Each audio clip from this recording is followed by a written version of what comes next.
ಮುಂಭಾಗದಲ್ಲಿ ಇರ್ತಕ್ಕಂಥವ್ರು ಎಲ್ಲ ಕುಳಿತುಕೊಂಡು ಅಮ್ಮನವರ ಒಂದು ಉಪನ್ಯಾಸ ಕೇಳಬೇಕು. ಉಪನ್ಯಾಸದ ನಂತರ ಭೋಜನದ ನಂತರ ಕವಿಗೋಷ್ಠಿ ಎಂದಿನಂತೆ ಕಾರ್ಯಕ್ರಮ ಶುರುವಾಗುತ್ತೆ. ಸೊ ಮುಂಭಾಗದಲ್ಲಿ ಇರ್ತಕ್ಕಂಥವ್ರು ದಯವಿಟ್ಟು ಪರಿಚಯ ಅಂದ್ರೆ ದೇಹ ಇಲ್ಲದವರು ನಿರಾಕಾರ ಜ್ಯೋತಿ ಸ್ವರೂಪ ಪರಮಾತ್ಮ ಶಿವ. ದೇಹ ಇಲ್ಲ, ವರುಣ ಇಲ್ಲ, ರೂಪ ಇಲ್ಲ, ಬಿಂದು ರೂಪ ಜ್ಯೋತಿ ಸ್ವರೂಪ. ಆದ್ರಿಂದ ಬೆಳಿಗ್ಗೆ ನಾವು ದೀಪ ಇಡ್ತೀವಿ, ಜ್ಯೋತಿಯನ್ನು ಹಚ್ಚಿಸ್ತೀವಿ. ಆದ್ರೆ ಆತ್ಮಸ್ವರೂಪಿಯಲ್ಲಿ ನಾವು ದೇವರ ದೀಪ ಹಚ್ಚಿದ್ದೆ ಆದ್ರೆ ಹೇಗೆ ಸ್ವಾಮೀಜಿ ಹೇಳಿದ್ರು, ಹಾರ್ಡ್ವೇರ್ ಸಾಫ್ಟ್ವೇರ್, ಶರೀರ ಹಾರ್ಡ್ವೇರ್, ಆತ್ಮ ಸಾಫ್ಟ್ವೇರ್.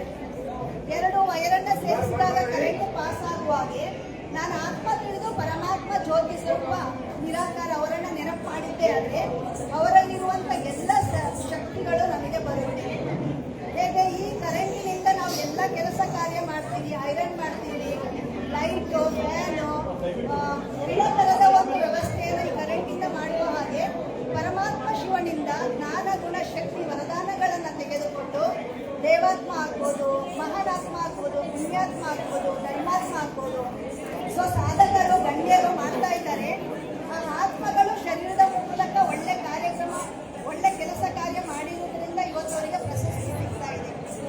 ಸೊ ಒಳ್ಳೆ ಕಾರ್ಯ ಮಾಡೋದು ಆತ್ಮನೇ ಗಮನ ಕೊಟ್ಟಿದ್ದಾರೆ. ಒಂದು ಅಟೆನ್ಷನ್, ಸ್ವಯಂನ ಬಗ್ಗೆ ಗಮನ. ಎರಡನೇ ಪಾಯಿಂಟು ಅಭ್ಯಾಸ ಮಾಡಬೇಕಾಗುತ್ತೆ. ಯಾವುದೇ ಒಂದು ನಾವು ಸಫಲತೆ ಅಥವಾ ಸಕ್ಸಸ್ ಆಗಬೇಕಾದ್ರೆ ಒಂದು ನಮ್ಮ ಬಗ್ಗೆ ನಾವು ಗಮನ ಕೊಡಬೇಕು. ಎರಡನೇದು ಅಭ್ಯಾಸ, ಪ್ರಾಕ್ಟೀಸ್ ಮಾಡಬೇಕು.